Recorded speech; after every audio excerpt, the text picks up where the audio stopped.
J'ai réfléchi beaucoup cette semaine à l'expression dite par quelqu'un que le principe le plus profond de la nature humaine est le désir d'être apprécié.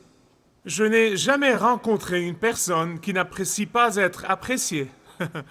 Aucune personne, absolument. En fait, les enfants et les adultes désirent également être appréciés. Les enfants et les adultes sont également blessés quand ils ne sont pas appréciés. J'ai rencontré des personnes qui ne savent pas comment exprimer leur appréciation. J'ai rencontré des gens comme ça. J'ai rencontré des personnes qui font semblant de ne pas vouloir ou ne pas avoir besoin d'appréciation. Et le mot-clé ici, c'est faire semblant. Car la vérité est la suivante. Il n'y a pas de mal à exprimer et recevoir l'appréciation. C'est biblique d'exprimer l'appréciation. C'est biblique de recevoir l'appréciation. En vérité, c'est de Dieu d'exprimer et de recevoir l'appréciation. Mais comme pour toute chose, le danger des extrêmes se présente toujours, dans tous les domaines. Le danger des extrêmes se présente. Il y a des gens qui pourront être complètement anéantis car quelqu'un a oublié ou n'a pas su véritablement exprimer l'appréciation envers eux et ils sont tout à fait brisés. C'est un cas extrême et semble être maladif. Ce n'est pas le cas duquel je discute aujourd'hui. Je discute plutôt du fait normal et biblique d'exprimer et de recevoir l'appréciation. Je ne discute pas de la flatterie, je ne discute pas des extrêmes. En fait, récemment, j'ai lu un poème qui a été écrit par un auteur inconnu. Voilà ce qu'il dit, il vous plaira. Il a comme titre « Dis-le maintenant ». Et ce poème exprime en fait ce que je veux dire. Il dit « Je préfère avoir une seule petite rose du jardin d'un ami au lieu d'avoir la fleur la plus raffinée quand mon séjour sur la terre finira. Je préfère écouter un mot agréable dit avec gentillesse au lieu d'une flatterie quand mon cœur s'arrêtera et la vie l'abandonnera. Je préfère avoir un sourire tendre de vrais amis qui me sont fidèles au lieu de larmes versées autour de mon cercueil quand je dirai adieu à ce monde. Offre-moi toutes tes fleurs aujourd'hui, qu'elles soient roses, blanches ou rouges. Je préfère qu'on m'offre une fleur maintenant au lieu d'un tas quand je mourrai. Mes amis, je crois que la nécessité d'exprimer l'appréciation, de recevoir l'appréciation, est tout à fait biblique. La Bible nous dit, par exemple, « Rendez l'honneur à qui l'honneur est dû ». C'est tout à fait biblique. La Bible dit aussi « L'ouvrier mérite son salaire ». Je peux continuer à citer verset après verset, mais je ne le ferai pas car je n'ai pas le temps. Puisque aujourd'hui, nous discuterons du 11e secret de la puissance d'une vie positive qui est en fait l'appréciation du Seigneur pour ses enfants généreux. Un philosophe danois a autrefois dit que l'ingratitude est toujours une forme de faiblesse. Il a déclaré « Je n'ai jamais connu une personne vraiment forte qui est ingrate ». Et je me suis dit, si c'était le cas, alors Dieu est le plus fort, car il est celui qui nous donne toutes choses. Il est celui qui nous assure tout. Il est celui qui prodigue toutes ses bénédictions sur nous. Et pourtant, la Bible nous dit de bout en bout que le Seigneur ne laisse aucun acte de sacrifice de la part de ses enfants généreux passer sans être apprécié ou récompensé par Dieu. Écoutez-moi bien, quand vous comprenez à fond, quand vous commencez à saisir ce fait, quand vous vous concentrez sur lui, quand vous ne permettez plus à toute la camelote du monde d'attirer votre attention et vous vous concentrez sur le fait que le Seigneur apprécie la générosité et le sacrifice de ses enfants généreux, vous serez époustouflés, vous serez tout à fait ébahis. Bon, ouvrez à la deuxième lettre aux Corinthiens, chapitre 9. Rappelez-vous du chapitre 8, recevoir en donnant. Ensuite, dans le chapitre 9, l'apôtre Paul vient développer cette idée et continuer en disant que Dieu non seulement apprécie ses enfants généreux, non seulement il apprécie les donateurs généreux, mais il les récompense. Verset 6. Songez-y, qui sème chichement, moissonnera aussi chichement, et qui sème largement, moissonnera aussi largement. Paul écrit dans cette lettre à une société agraire, et celle-là a parfaitement compris de quoi il parle. Ils ont tout à fait compris de quoi il s'agit. Il dit, écoutez, si vous répandez les graines sur le sol en abondance, vous aurez une moisson abondante. Mais si vous semez chichement, graine après graine, pic, pic, pic, vous aurez une moisson anémique. C'est ce que vous aurez. Et il adopte cet exemple et l'applique sur le don du point de vue de rendre à Dieu. Il y a une histoire originaire de l'Orient à propos des cultivateurs de pommes de terre. Je ne sais pas si elle est vraie, mais je l'ai lue depuis plusieurs années.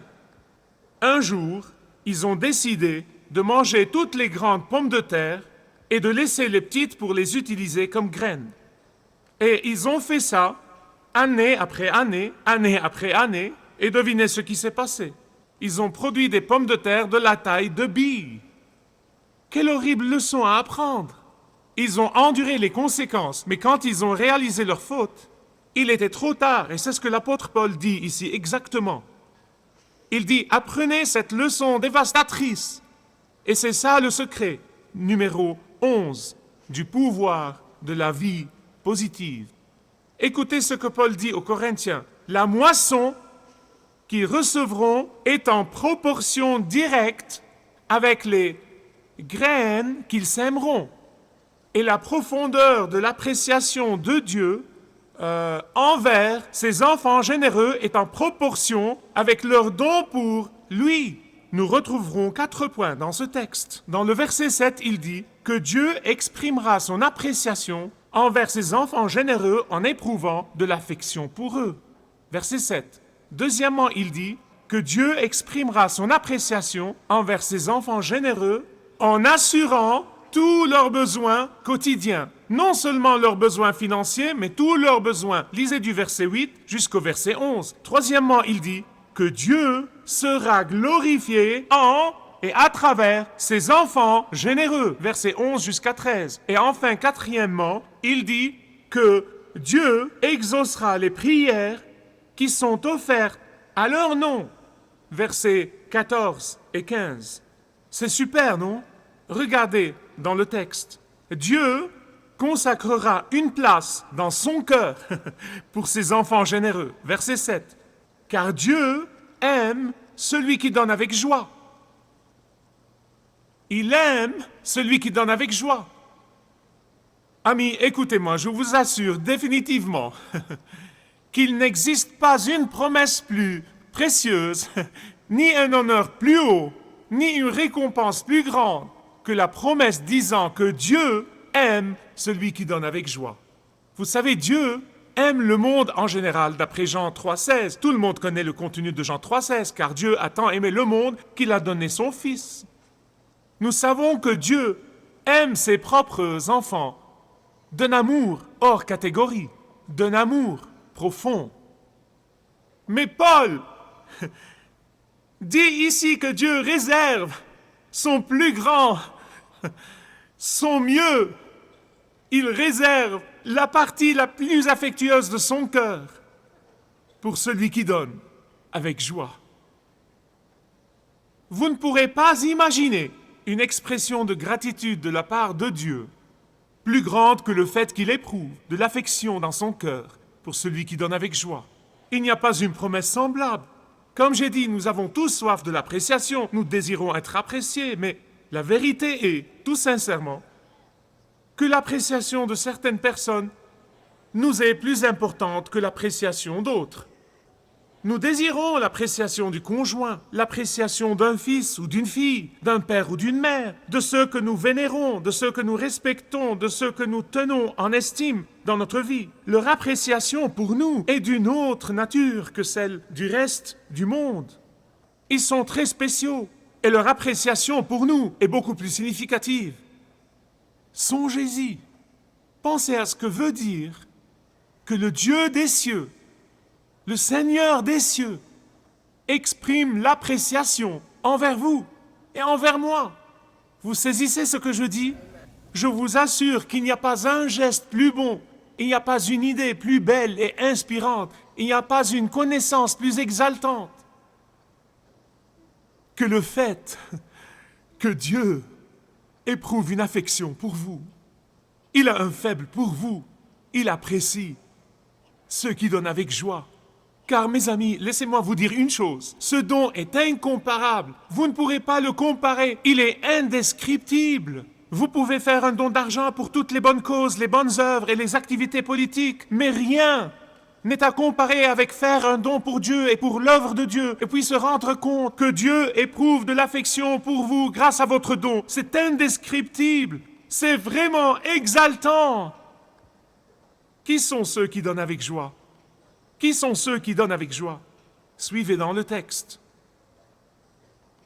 Ceux qui font un don pour Dieu, ceux qui donnent du fond du cœur, ceux qui donnent loin de tout devoir obligatoire, ceux qui font un don pour Dieu, systématiquement, avec joie et générosité, et non pas à contre-cœur. Ceux qui donnent avec joie sont ceux qui font un don pour Dieu, avec détermination et engagement, et non pas sous compulsion. C'est eux qui donnent avec joie. Et le Seigneur dit, j'exprimerai mon appréciation envers celui qui donne avec joie. Dieu aime celui qui donne avec joie. Deuxièmement, Dieu montre son appréciation envers ses enfants généreux. Comment? En assurant abondamment tous leurs besoins quotidiens. Tous leurs besoins quotidiens. Lisez le verset 8. C'est un verset magnifique. Ah, si vous pouviez apprendre ce verset merveilleux par cœur. Que dit Paul? Voilà ce qu'il dit. Il dit que le don généreux de Dieu est illimité. Le don généreux de Dieu est tout à fait différent. Le don généreux de Dieu ne peut pas être mesuré. Et le don généreux de Dieu défie l'entendement. Mais pourquoi? Mais pourquoi? Écoutez-moi, je vais vous dire la raison. C'est le point crucial du sermon. Car quand vous donnez à Dieu, l'homme charnel, regardant avec les yeux, dira « Maintenant j'ai moins, puisque j'ai donné. Je possède moins, n'est-ce pas ?» Dieu le sait. C'est celui qui regarde avec les yeux. C'est le monde charnel, la nature des hommes. Mais celui qui regarde avec les yeux de la foi dira « Non, non, non, non, tu ne comprends pas, ce n'est pas le cas. Quand je fais un don pour Dieu, j'aurai plus et non pas moins. Plus, pas moins. » Tu diras « Michael, je sais que tu as raté en maths. Comment tu fais tes calculs? » Peut-être que j'ai raté en maths, mais écoutez, j'ai connu une autre sorte de mathématiques. Et je l'ai expérimenté pendant 35 ans. Écoutez-moi. Si vous dites c'est impossible, comment puis-je avoir plus quand j'ai moins? Si vous dites ça, alors mes amis, vous vivez encore dans le monde du possible et vous ne vivez pas dans le monde de l'impossible. Mes amis, écoutez-moi. La sagesse humaine dit que la prospérité est le fruit de l'accumulation, que la prospérité est le fruit de l'entassement, que la prospérité est le fruit de l'amassement, que la prospérité est le fruit de l'agrippement au bien. Un homme a dit une fois, amasse autant que tu peux, puis assieds-toi sur le couvert. Et c'est ce que beaucoup de gens font. Ah, tandis que la foi prêche tout à fait le contraire. La foi dit, j'ai confiance dans les promesses de Dieu. Je m'attache à la promesse de Dieu. Je sais qu'il assurera tous mes besoins et je ne m'inquiéterai nullement. Écoutez-moi, si vous n'avez jamais vécu la joie d'être apprécié par le Seigneur pour un don généreux, alors vous ratez la meilleure des expériences chrétiennes qu'un chrétien puisse vivre. Mes amis, pour moi, ce n'est pas une théorie. Mes chers amis, écoutez-moi. Ce n'est pas simplement un bon verset à discuter. Ce ne sont pas simplement des mots écrits que je vous prêche. Ma famille et moi avons vécu ce verset encore et encore et encore et encore et encore. Ça dépasse notre entendement encore et encore de voir Dieu à chaque fois nous redonner généreusement ce que nous avons offert avec joie. Je peux vous assurer que nous n'avons jamais manqué de rien. Pas une fois, dans nos jours sinistres et nos jours heureux, que nous souffrions ou que nous nous réjouissions, nous n'avons jamais manqué de rien. Et ce n'est que dans cette vie, comme j'ai envie de monter au ciel et voir ce que Jésus me réserve là-haut. Dieu exprime son appréciation envers ceux qui donnent généreusement en éprouvant de l'affection pour eux. Deuxièmement, en assurant tous leurs besoins abondamment, non seulement leurs besoins matériels et leurs besoins financiers, plutôt tous leurs besoins, tout le temps. Troisièmement, il sera glorifié en eux et à travers eux. Versets 11 et 12 et 13. Comment sera-t-il glorifié? Quand les autres sont bénis par vos dons sacrificiels, ils béniront Dieu, ils loueront le Seigneur. C'est ce que Paul dit ici. Et à qui s'attribue le mérite? Vous penserez qu'il doit s'attribuer à Dieu, mais Paul dit qu'il vous est attribué. Il est à celui qui donne généreusement. Écoutez-moi, si vous regardez les médias aujourd'hui et notre société et la génération d'aujourd'hui, il vous semblera que le monde entier est pourri. N'est-ce pas? Les gens ne sont reconnaissants pour rien. Et je pense souvent combien ça chagrine le cœur de Dieu, qui nous a tellement bénis. Combien cette attitude chagrine le cœur de Dieu. Et ici, Paul fait une remarque qui échappe à la plupart. Je ne veux pas que ça vous échappe.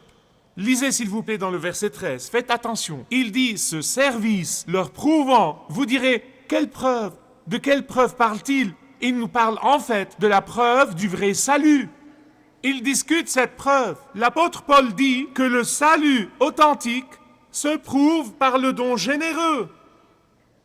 Car le salut authentique s'exprime par l'obéissance. Et l'expression de l'obéissance donne toujours gloire à Dieu. Paul apportait les offrandes aux pauvres de Jérusalem, aux croyants pauvres.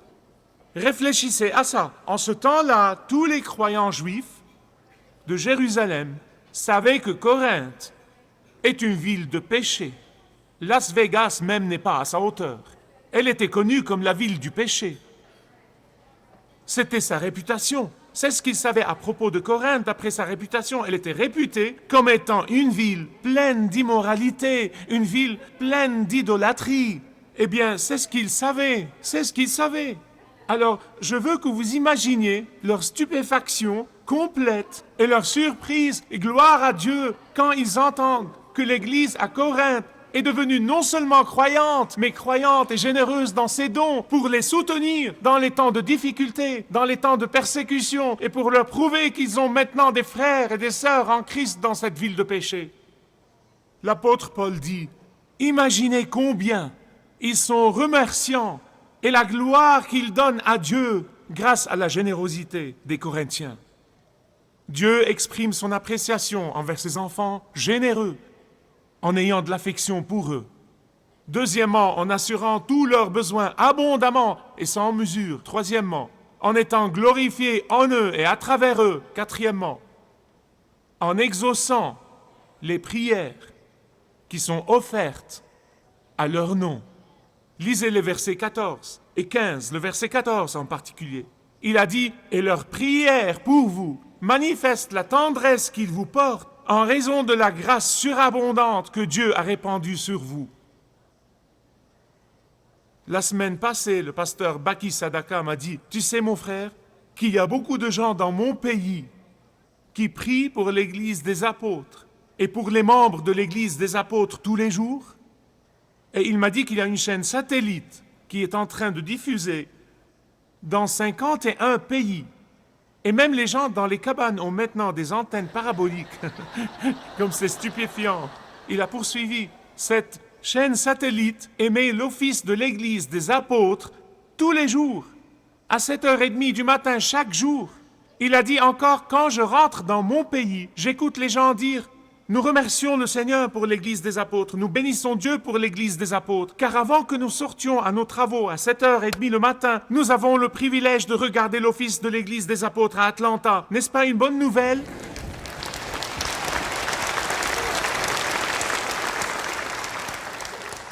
Il a ajouté, nous remercions Dieu et nous prions. Vous recevez des prières, que vous le sachiez ou pas.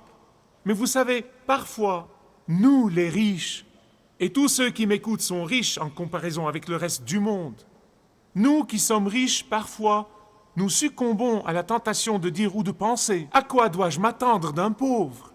Un pauvre, que peut-il me donner ? Ils sont pauvres. Ils ne peuvent rien faire pour moi. » Paul a dit « Ne succombez jamais à cette tentation. » C'est une tentation terrible, il dit, parce que le croyant pauvre peut prier pour vous et vous serez bénis grâce à sa prière. C'est ce qu'il dit ici. Il dit,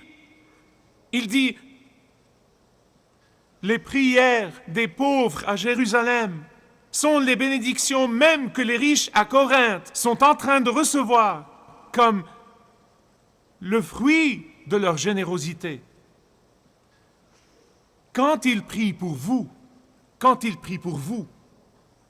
vous serez les bénéficiaires de l'exaucement de leurs prières.